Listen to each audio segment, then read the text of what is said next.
जाथे। तोर संग जीना मोर सपना,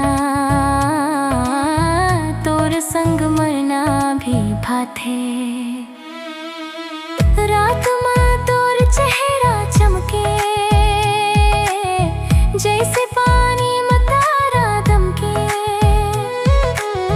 तोर बात में जादू ऐसन, सुन के दिल मोर धीरे धड़के। रसत पानी भीजत दहिया, तोर संग नाचे मोर सैया। हाथ पकड़ के पास बुला के, कह देते ही मोर दुनिया। सपना माँ भी तय ही आवस, हर बात में तय मुस्कावस। मोर हर खुशी अब तय हावस, तोर माया माँ दिल बहकावस। तोर हंसी जादू कर जाथे, मोर निंदिया उड़ा ले जाथे। तोर संग जीना मोर सपना,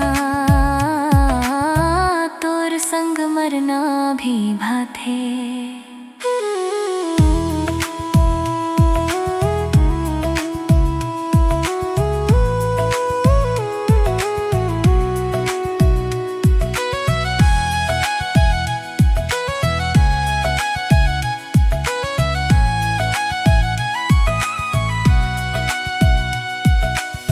धीरे धीरे माया बढ़त जाथे,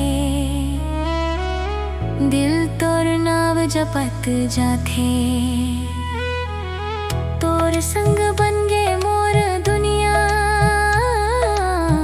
अब कुछ हो नहीं चाहिए बातें।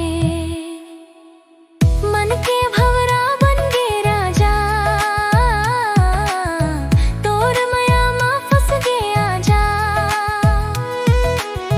धीरे धीरे दिल ला चुराए, तोर नजरिया जादू चलाए। तोर हंसी जादू कर जाथे, मोर निंदिया उड़ा ले जाथे। तोर संग जीना मोर सपना, तोर संग मरना भी भाथे।